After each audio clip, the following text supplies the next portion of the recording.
चलिए दोस्तों बात करते हैं एक और नए क्वेश्चन के बारे में। इस क्वेश्चन में एग्जामिनर ने कहा एक वृत्त की परिधि और व्यास का अनुपात 22 और 7 है। यदि परिधि एक सही 4/7 मीटर हो तो वृत्त की त्रिज्या क्या होगी, ये एग्जामिनर मुझसे पूछ रहा है।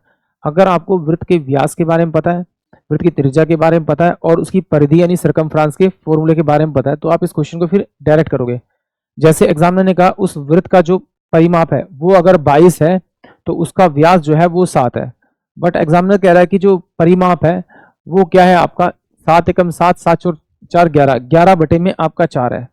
तो इस 22 को मैं किससे मल्टीप्लाई करूं कि ये 11/4 बन जाए।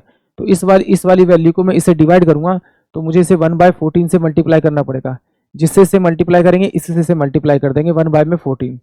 तो ये मेरे पास में जो आएगा 1/2 आ जाएगा। 1/2 जो आएगा वो उस सर्कल का, उस वृत्त का व्यास, उस वृत्त का व्यास आ जाएगा और मुझे निकालनी त्रिज्या। तो व्यास को आधा करेंगे तो उसकी त्रिज्या आ जाएगी, यानी कि 1/4 जो होगी वो उस वृत्त की त्रिज्या होगी, यानी कि रेडियस होगी, यानी कि ऑप्शन ए जो होगा वो इस क्वेश्चन के लिए करेक्ट होगा।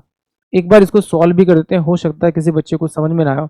मुझे मालूम है कि एक सर्कल है, तो इस सर्कल में इस पॉइंट से घूमकर जब एक पूरा राउंड पूरा यहाँ पर आएगा व्यक्ति, तो वो एक परिधि पूरी करेगा और इस परिधि यानी एक राउंड का जो फॉर्मूला होता है 2πr, यानी परिधि निकालने का फॉर्मूला होता है 2πr।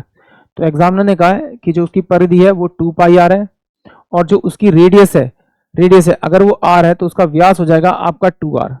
बराबर में कह रहा है कि वो उसकी जो परिधि है वो 22 है और जो उसका व्यास है वो 7 है। एग्जामिनर ने इसकी वैल्यू दे रखी है मुझे यहाँ पर 7 एकम 7 से 11 बटे में आपका 7। तो यहाँ पे रख दूंगा इसकी वैल्यू में आपकी।